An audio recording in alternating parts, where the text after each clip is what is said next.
सभी दर्शकों को प्यार भरा नमस्कार। मैं भरत सिंह आपका हार्दिक स्वागत करता हूं एस्ट्रोलॉजिक्स में।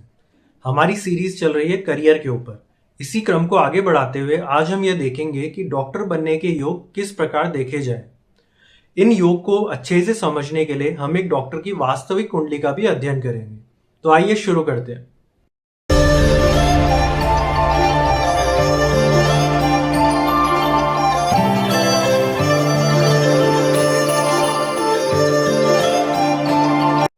अगर आप इस चैनल पे नए हैं तो इसे सब्सक्राइब करना ना भूलें और अपने मित्रों एवं परिचितों के साथ वीडियो को शेयर जरूर कीजिए और पसंद आने पे लाइक कीजिए। अगर हम मुख्य भावों की चर्चा करें तो वो कुछ इस प्रकार होंगे। पहला भाव, छठा भाव, आठवां भाव एवं 12वां भाव। यहाँ पे त्रिक भावों की विशेष भूमिका होती है। पहला भाव स्वयं को दर्शाता है। पहले भाव और इसका स्वामी यह बताते हैं कि आप अपने जीवन में कौन सी दिशा में आगे बढ़ना चाहते हैं, कौन सी दिशा को पकड़ना चाहते हैं। यह आपका लाइफ पाथ बताता है। अगर हम बात करें छठे भाव की तो देखिए, छठा भाव जो है वो एक त्रिक भाव है, लेकिन यह अर्थ त्रिकोण का भी भाव है। छठा भाव किन किन चीजों को दर्शाता है? छठा भाव दर्शाता है बीमारियों को। छठा भाव दर्शाता है जो रोजमर्रा के जीवन में जो आपका जो वर्क प्लेस होगा वहां पे आपको किस तरीके की चीजें फेस करनी पड़ेंगी। तो अगर आप देखें, एक डॉक्टर जो होता है उसे रोजमर्रा के जीवन में बीमारियों से पीड़ित जो व्यक्ति होते हैं उनका इलाज करना पड़ता है, और इसके अलावा वो जो अपने जीवन यापन करने के लिए जो उसे धन की आवश्यकता होती है वो भी वह उन्हीं मरीजों की सेवा करके कमा पाता है। मैं कहना यह चाह रहा हूं कि छठा भाव जो है अर्थ त्रिकोण का भी भाव है। तो छठे भाव का मतलब एक डॉक्टर बीमारों की सेवा करता है और उन बीमारों की सेवा करके ही वो अपना जीवन यापन करने के लिए धन को अर्जित करता है। अगली बात करते हैं आठवें भाव की। आठवें भाव के अंदर अचानक होने वाले तत्व शामिल होते हैं। जैसे मान लीजिए एक्सीडेंट से संबंधित कोई अगर मरीज आता है डॉक्टर के पास, कोई किसी को हृदयघात लग जाता है, हार्ट अटैक से संबंधित अगर पेशेंट आता है तो। इसके अलावा इस सर्जरीज, जो ऑपरेशंस, जो चीरा फाड़ी संबंधित चीजें होती हैं, उन्हें भी आठवां भाव दर्शाता है। अब बात करते हैं 12वें भाव की। देखिए, 12वां भाव जो है वो पहले भाव से यानी कि स्वयं से सबसे दूर है, सबसे आखिरी का भाव है। तो आप ये देखेंगे कि ये सबसे दूर स्थित है। तो कहने का मतलब एक डॉक्टर को रिमोट प्लेसेस, मतलब कि ऐसे स्थानों में जहां पे कि वो आम समाज से अलग थलग रह के काम करता है, वहां पे उसे काम करना पड़ता है।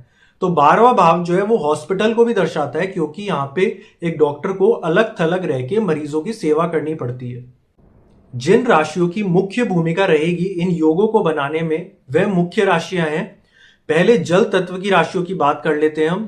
पहली राशि है कर्क, दूसरी है वृश्चिक। इन राशियों की मुख्य भूमिका रहेगी। तीसरी वायु तत्व की राशि है कुंभ, इस राशि की भी मुख्य भूमिका रहेगी। देखिए, कर्क राशि क्या है? कर्क राशि दर्शाती है कि चंद्रमा इसका स्वामी है। यह दर्शाती है कि इसमें केयर करने वाले, देखभाल करने वाले इसके अंदर गुण शामिल होते हैं। तो एक डॉक्टर को मरीजों की देखभाल करनी पड़ती है, उनको नरिश करना पड़ता है, उनको पोषण करना पड़ता है, उनका ध्यान रखना पड़ता है। वृश्चिक राशि जो है उसका स्वामी है मंगल, और इसका जो गुण है वो तामसिक गुण है। इसका मतलब इसके अंदर अचानक होने वाले तत्व, एक्सीडेंट्स, ऑपरेशन, ये सारे तत्व हैं वो इस राशि के अंदर शामिल रहते हैं। अगली राशि की मैं बात करूं तो वह है कुंभ। देखिए, कुंभ राशि जो है वो मानवता की सेवा करने की राशि बताई गई है। एक महत्वपूर्ण नक्षत्र जो कि शतभिषा नक्षत्र है, जो कि हम वीडियो के आगे भी देखेंगे। शतभिषा नक्षत्र जो है वह भी इस राशि के अंतर्गत आता है, इसीलिए इस राशि का भी काफी मुख्य भूमिका हो जाती है। अगर मैं बात करूं कि ग्रहों की भूमिका किस तरह से देखी जा सकती है, तो आप ये पाएंगे कि बृहस्पति की अगर मैं बात करूं तो बृहस्पति जो है वह दर्शाता है बुद्धिमत्ता को, वह दर्शाता है विवेक को। तो एक अच्छा डॉक्टर बनने के लिए आपको बृहस्पति की भी महत्वपूर्ण भूमिका देखनी पड़ेगी। उसके अलावा मैं बात करूं कि एक डॉक्टर को मरीजों की सेवा दिल से करनी चाहिए, और दिल से करने के बाद उसे सुख की प्राप्ति होनी चाहिए। तो इसमें शुक्र की भूमिका भी देखी जाएगी, क्योंकि शुक्र दर्शाता है ट्रू हैप्पीनेस को। उसके अलावा सूर्य की भूमिका देखी जाए तो सूर्य आपकी इनर वॉइस होती है, सूर्य होता है आपकी सोल, आपकी आत्मा। तो आपके अंदर से आवाज आनी चाहिए उनकी सेवा करने की, तो सूर्य की भूमिका भी बढ़ जाएगी। इसी प्रकार शनि की सबसे मुख्य भूमिका होती है, क्योंकि शनि आपको ये दर्शाता है कि किस प्रकार आप खुद अपनी सेवा देके, अपने हाथों से उनकी सेवा करके आप उनके दुखों को दूर करने का प्रयास करेंगे या नहीं। इसलिए शनि की भी मुख्य भूमिका हो जाती है, क्योंकि शनि दर्शाता है आप डायरेक्टली अपनी लेबर लगा के, अपनी मेहनत लगा के उनकी सेवा कर पाएंगे या नहीं। ठीक है, तो शनि की भी मुख्य भूमिका हो जाएगी। इसी प्रकार आप देखिए, अगर मैं खास स्पेशलाइजेशन के लिए आपको योग देखने हो तो किन ग्रहों की भूमिका बनेगी। जैसे मान लीजिए कि आपको हार्ट स्पेशलिस्ट यानी कि कार्डियोलॉजिस्ट के लिए आपको अगर कोई योग देखने हैं तो उसमें सूर्य और मंगल की अहम भूमिका होगी। अगर आपको मान लीजिए गायनेकोलॉजिस्ट के लिए आपको योग देखने हैं तो उसमें सूर्य एवं शुक्र की भूमिका अहम हो जाएगी। अगर आपको हड्डियों के लिए यानी ऑर्थो के लिए आपको योग देखने हैं तो ऑर्थो के लिए शनि और मंगल की मुख्य भूमिका हो जाएगी। इसी प्रकार अगर आपको योग देखने हैं, मान लीजिए रेडियोलॉजिस्ट बनने के लिए आपको योग देखने हैं तो उसमें शनि एवं राहु की मुख्य भूमिका बन जाएगी। अच्छा सर्जन बनने के लिए उसमें आप भूमिका देखेंगे मंगल की और केतु की। तो आप देखिए स्पेशलाइजेशन के हिसाब से भी ग्रहों की जो भूमिका है वो बदलती रहती है।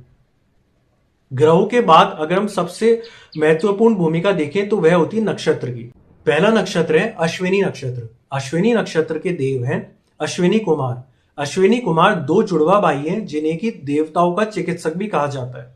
दूसरा नक्षत्र है भरणी नक्षत्र। भरणी नक्षत्र के देव हैं यमराज। यमराज यानी कि जो जीवन और मृत्यु के चक्र से संबंधित है, तो एक डॉक्टर को भी अपनी भूमिका दिखानी पड़ती है यहाँ पे। तीसरा नक्षत्र है, तीसरे नक्षत्र की अगर मैं बात करूं तो यह 3 नक्षत्रों से मिलकर बने हुए, इनकी भूमिका हम देखेंगे। इन तीनों में से पहला है आर्द्रा, दूसरा है पुनर्वसु, तीसरा है पुष्य। आर्द्रा नक्षत्र दर्शाता है कि आपके जीवन में जो बड़ी कोई घटना हो जाती है उसको ये दर्शाता है। मान लीजिए किसी के साथ कोई बड़ी दुर्घटना हो गई है। दूसरे नक्षत्र की बात करूं इसी में तो वह आएगा पुनर्वसु। ये दर्शाएगा रिकवर होने में जो टाइम होता है, जो आपको उबरने के लिए, ठीक होने के लिए जो समय चाहिए होता है। पुष्य नक्षत्र दर्शाता है जो आपकी देखभाल होती है, उसे यह दर्शाता है। अगले नक्षत्रों की चर्चा करें तो इसमें आएगा अनुराधा नक्षत्र। देखिए अनुराधा नक्षत्र जो है वह वृश्चिक राशि के अंतर्गत आता है। वृश्चिक राशि अपने आप में किसको दर्शाती है? यह दर्शाती है अचानक होने वाली चीजों को, यह दर्शाती है ऑपरेशन को, यह दर्शाती है। अगर मैं बात करूं अनुराधा नक्षत्र का स्वामी कौन है, वह है शनि। तो शनि की हम बात कर चुके हैं कि वह दर्शाता है कि किस तरीके से एक डॉक्टर डायरेक्टली इन्वॉल्व होकर अपनी सेवाओं के जरिए मरीजों को ठीक करता है। अनुराधा नक्षत्र की बात करें तो हमारे शरीर के कौन से बॉडी पार्ट को भी यह दर्शाता है, तो यह आप पाएंगे कि यह हमारे शरीर में हृदय को दर्शाता है, हार्ट को यह दर्शाता है। अगले नक्षत्र की हम बात करें तो वह आएगा मूल नक्षत्र। देखिए मूल नक्षत्र का मतलब होता है गहराई में जाना, किसी चीज को अंदर तक खोद के देखना। तो एक डॉक्टर को जो सर्जरी करनी पड़ती है, इलाज करने के लिए शरीर के अंदर तक जाना पड़ता है, उसमें भी मूल नक्षत्र की भूमिका देखी जाती है। एक और जरूरी नक्षत्र की मैं बात करूं तो वह है शताभिषा नक्षत्र। शताभिषा नक्षत्र का मतलब ही यह होता है 100 चिकित्सक।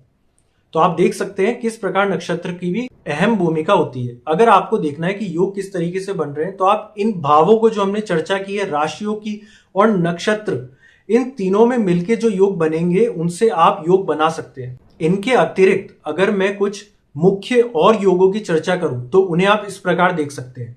आपको यह देखना है कि क्या छठे और 8वें भाव का संबंध 9वें या 10वें भाव के साथ बन रहा है, या फिर इन भावों के स्वामियों के बीच में भी अगर संबंध बन रहा हो तो उसे भी हम योग मान लेंगे। इसके अतिरिक्त अगर हमें यह देखना है कि किस लेवल पे सक्सेस मिलेगी, उस डॉक्टर को किस लेवल पे वो ऑपरेट करेगा, कितना कामयाब रहेगा, किस स्टेटस पे वो ऑपरेट करेगा, तो इसके लिए हमें 10वां भाव की भी मुख्य भूमिका हो जाती है। साथ में D10 चार्ट भी हमको देखना पड़ेगा। इसके अलावा डॉक्टर बनने के लिए पढ़ाई की भी जरूरत होती है, तो उसके लिए हम D24 चार्ट का भी अध्ययन करेंगे। किस प्रकार यह योग हम दशमांश कुंडली में देखेंगे, उसके लिए आपको अगला वीडियो देखना पड़ेगा। तो चैनल को जरूर सब्सक्राइब कर लीजिए। मिलते हैं अगले वीडियो में। नमस्कार।